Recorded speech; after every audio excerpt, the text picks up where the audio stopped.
आप देख रहे हैं तक्षशिला चैनल आत्मवत सर्वभूतेषु।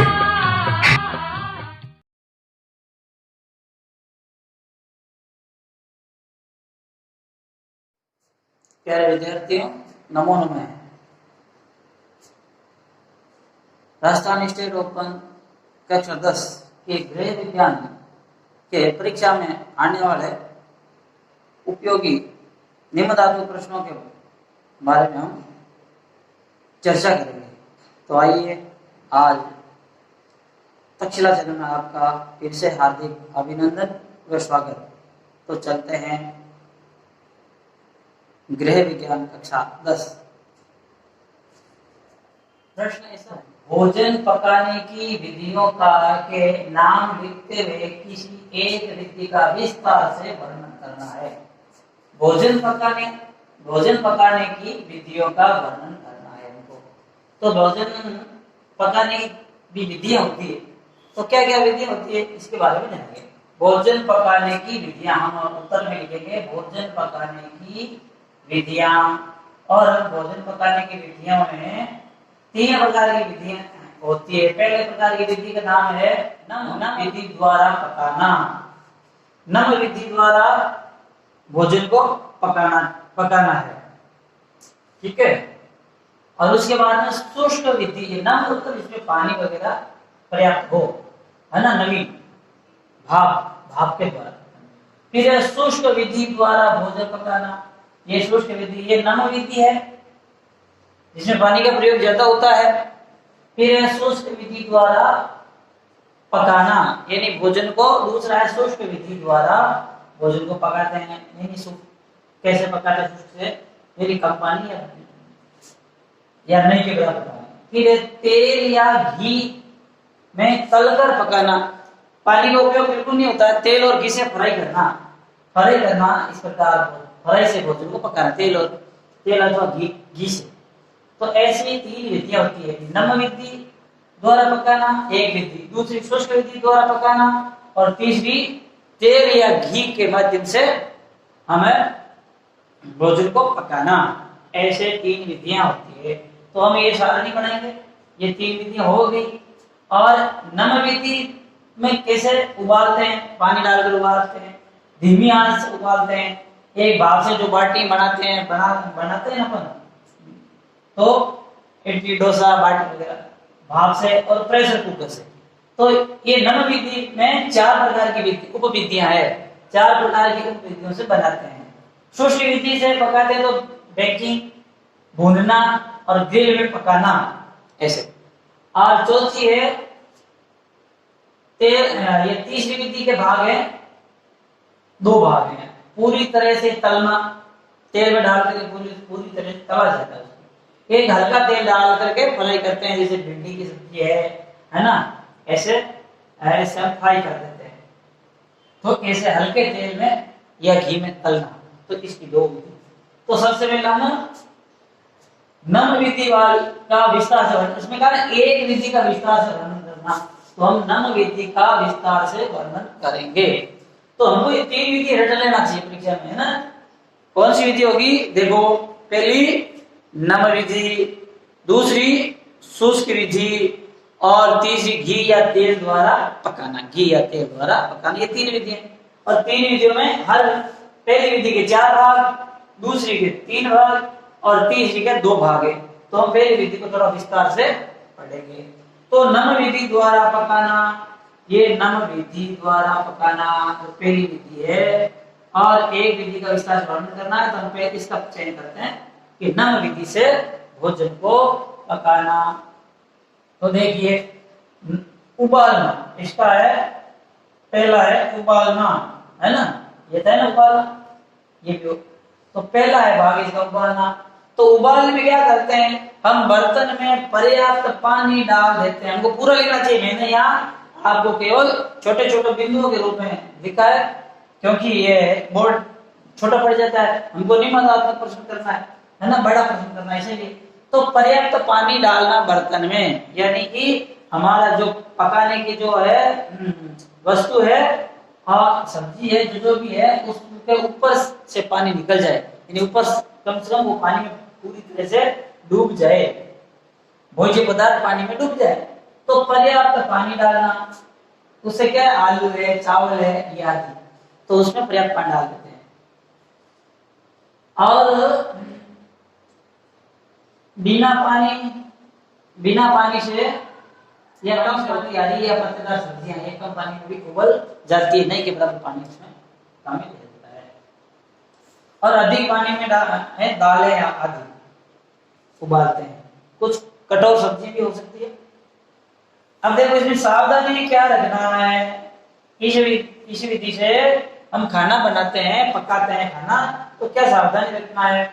स्वच्छता, यानी कि हमारे पास जो भी भोज्य पदार्थ है, जो भी सब्जियां हैं, उनको पर्याप्त पानी से धो लेना चाहिए। दालें हैं, उसमें क्या है, दालें यदि दाल पका रहे हैं तो हो सकता है उसमें दाल में कोई है ना इल्लियां है या कोई अन्य कीड़े मकोड़े हो सकते हैं, है ना, तो उस दाल को भी अच्छी तरह से पहले धो लेना चाहिए, साफ कर लेना चाहिए पानी से।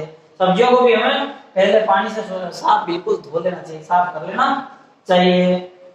फिर बर्तन में पर्याप्त पानी डालना, बर्तन में क्या करना, पर्याप्त पानी डालना चाहिए।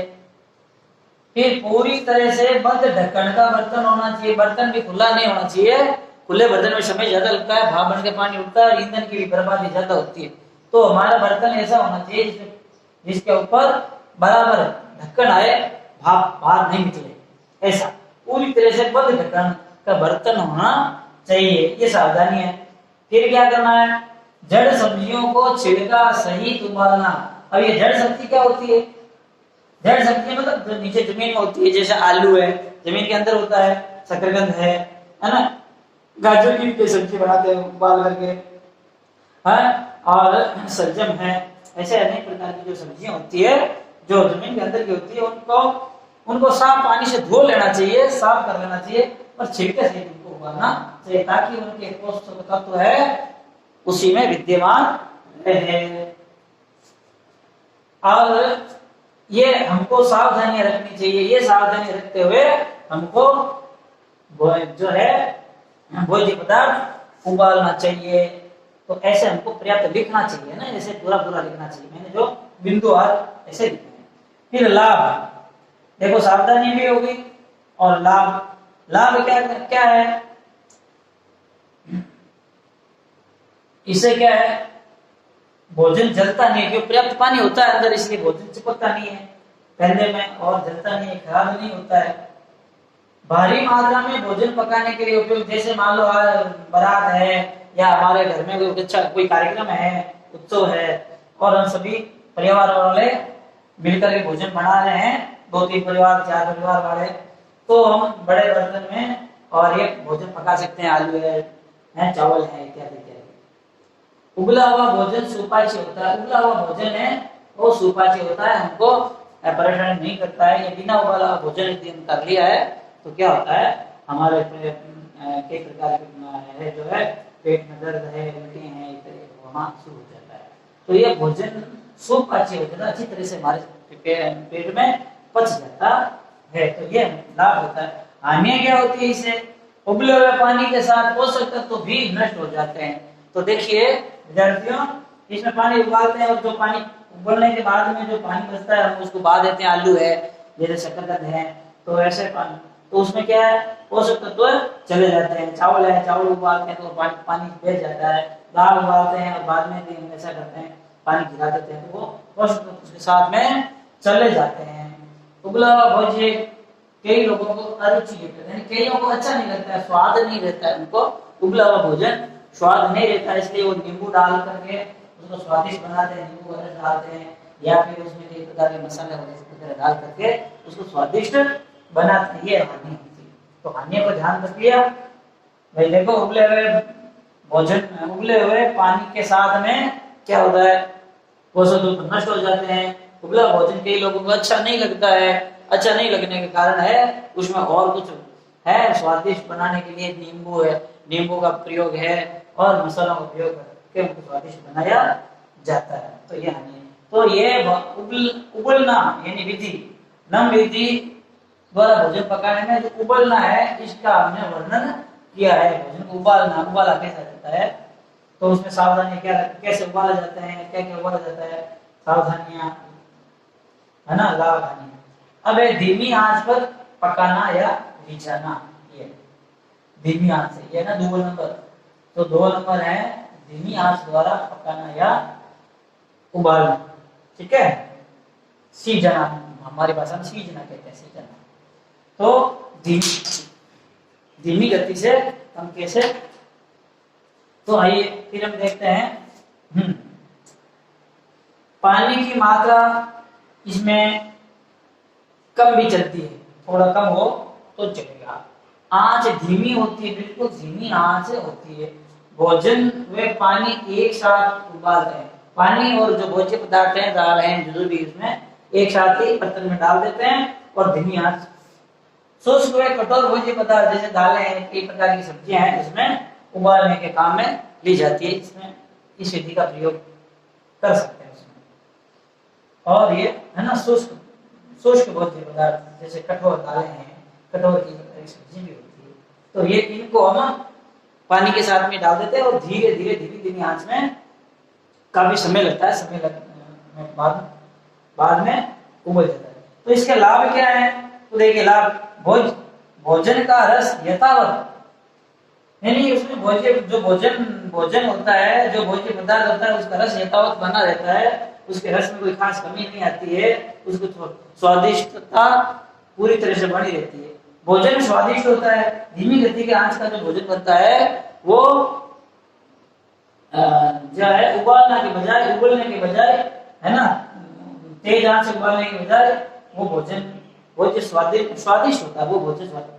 पोषक तत्व भी इसमें बचे रहते हैं, उसमें पोषक तत्व साथ में नहीं जाते हैं और उसमें बचे रहते हैं। तो इस प्रकार ये लाभ हो गए। अब हानि क्या होती है, समय बहुत ज्यादा लगता है, समय की इसमें क्या है, ज्यादा बर्बादी होती है। हमको कहीं जाना है और धीमी आंच से पकाना है, तो हमें सुबह कोई गाड़ी पकड़ना है, या जल्दीबाजी में हम कार्यालय जाते हैं या कोई ड्यूटी पर जाते हैं, तो इसमें फटाफट काम नहीं होता है, इसमें बहुत ज्यादा समय लगता है। और ज्यादा समय लगने के कारण हम क्या दूसरे काम में व्यस्त होकर भूल भी जाते हैं, और भूलने से भी ये हमारे भोज्य पदार्थ खराब हो सकता है। तो ऐसा ये नुकसान भी है, इसकी हानियां भी है। फिर हम आगे बढ़ते हैं, भाप द्वारा पकाना, केवल पानी की भाप द्वारा पकाना। एक तो पानी पर्याप्त डाल के हो गया ये उबालना, एक है पानी तो डालते हैं पर उसमें कम पानी डालते हैं धीमी आंच में, पानी का उसमें भी प्रयोग होता है। इसमें भी पानी का प्रयोग होता है, परंतु पानी छूता नहीं है भोज्य पदार्थ को या सब्जी को, जो भी है हम जिसको पकाते हैं उसको छूता नहीं है। जैसे गर्म पानी की भाप से पकाते हैं, केवल गर्म पानी की भाप से पकाते हैं। एक बर्तन में, एक देखो उसमें कि बर्तन कैसा होता है, बर्तन एक होता है और उसके बीच में जाली लगी होती है, यानी आधे बर्तन के बाद में उसे एक जाली लगी होती है, और जाली के ऊपर भोज्य पदार्थ होता है, जाली के ऊपर भोज्य पदार्थ होता है, और नीचे क्या होता है, नीचे पानी होता है। सबसे नीचे पानी, दूसरे नंबर में जाली, और तीसरे नंबर में भोज्य पदार्थ जैसे ठोस है, ठोस अर्धठोस है।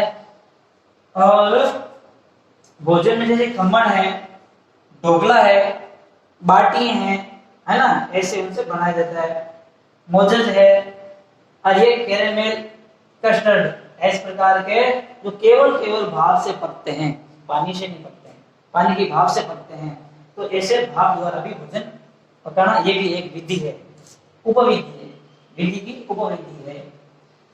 फिर इस्लाम कम समय में पक जाता है।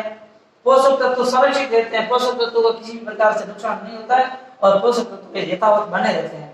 भोजन हल्का होता है, दाम देखो क्या है, भोजन बिल्कुल हल्का होता है, पौष्टिक भी होता है, सुपाच्य भी होता है, अच्छा सुपाच्य होता है। बीमार व्यक्तियों को ये देने से उनको सरलता से पच जाता है, इसलिए उनको कोई कठिनाई नहीं होती है, उनको कोई प्रकार का कष्ट नहीं होता है पचने में। बुजुर्गों के लिए भी सुपाच्यता, बुजुर्गों की पाचन शक्ति वैसे बुढ़ापे में कम हो जाती है, तो ऐसे व्यक्तियों को इस विधि से भोजन बना करके दिया जाए तो है, और ज्यादा अच्छा रहता है उनके लिए, स्वास्थ्य के लिए भी ठीक रहता है। और इसे क्या बनाया जाता है, बता दिया आपको, भोजन है, खमण है, ढोकला है, कई प्रकार बाटी हैं, ऐसे ऐसे बनाया जाता है। अब चौथी विधि है प्रेशर कुकर में पकाना। ये प्रेशर कुकर, तो प्रेशर कुकर में कैसे पकाते हैं? तो देखिए, भाप का अत्यधिक दबाव होता है इसमें, भाप का बहुत अत्यधिक दबाव होता है, विशेष प्रकार का यंत्र होता है, विशेष प्रकार का बर्तन होता है, और स्टील, एल्यूमिनियम, इसे विशेष धातुओं का होता है, और इसमें 100 सेंटीग्रेड के लगभग या इससे ऊपर तक है, इसमें तापमान हो जाता है, बर्तन के अंदर का तापमान 100 सेंटीग्रेड या उससे भी कुछ थोड़ा बहुत ऊपर तापमान बढ़ जाता है। और इसे पुलाव बनाते हैं, है ना, पुलाव है, कई प्रकार की सब्जियां हैं, दालें भी फटाफट बन जाती है ना, दालें फटाफट आदि कम समय में, यानी फटाफट बहुत जल्दी बन जाता है। हम, है ना, ऑफिस जाते हैं या फिर ड्यूटी पर जाते हैं, कार्यालय जाते हैं, जल्दीबाजी में, तो फटाफट ये काम हो जाता है। तो ऐसे प्रेशर कुकर का और लाभ क्या है? सभी जीवाणु नष्ट हो जाते हैं। सब्जियों में कई प्रकार के जीवाणु होते हैं और 100 सेंटीग्रेड ऊपर तापमान होने के कारण इसमें कई प्रकार के जीवाणु वगैरह होते हैं, वो सब नष्ट हो जाते हैं, हमारे स्वास्थ्य पर नुकसान करने वाले जीवाणु। साधारण बर्तन से 1/3 समय कम लगता है। साधारण बर्तन में जो समय लगता है उससे 1/3 समय कम लगता है। ईंधन की बचत होती है, आपको पता है, क्योंकि भाप जाती है, ये भाप से गर्म हो जाता है और होकर के हमारे ईंधन में लकड़ी है, लकड़ी बच जाती है, गैस बच जाता है, विद्युत है से का उपयोग करते हैं, विद्युत का, तो विद्युत बच जाती है। विटामिन और खनिजों की हानियां इसमें नहीं होती है। विटामिन खनिज उसमें यथावत बने रहते हैं और उनकी हानि नहीं होती है। तो इस प्रकार प्रेशर कुकर से ये हमको लाभ होते हैं। हानि क्या है कि लंबे समय तक पकाने से, लंबे समय तक कुकर में कोई सब्जी पकाने से उसका रंग, रूप, स्वाद बदल जाता है, और बदलने से हमको वो अच्छा नहीं लगता है। तो लंबे समय तक इसको नहीं पकाना चाहिए, कम समय में हमें पकाना चाहिए। तो इस प्रकार ये हमारा प्रश्न संपन्न हुआ। और प्रश्न में इस प्रकार आ सकता है कि भोजन पकाने की कितनी विधियां हैं? छोटे प्रश्न कैसे बनते हैं? 3 विधियां हैं। अच्छा, है ना, तो भोजन पकाने नम विधि, शुष्क विधि, तेल विधि। नम विधि के कितनी उपविधियां हैं? नम विधि के कितने प्रकार हैं? 4 प्रकार है नम विधि के। उबलना, धीमी आंच पर उबालना, भाप से उबालना, प्रेशर कुकर, है ना। इसी प्रकार शुष्क विधियां, तेल में पकाना है प्रकार।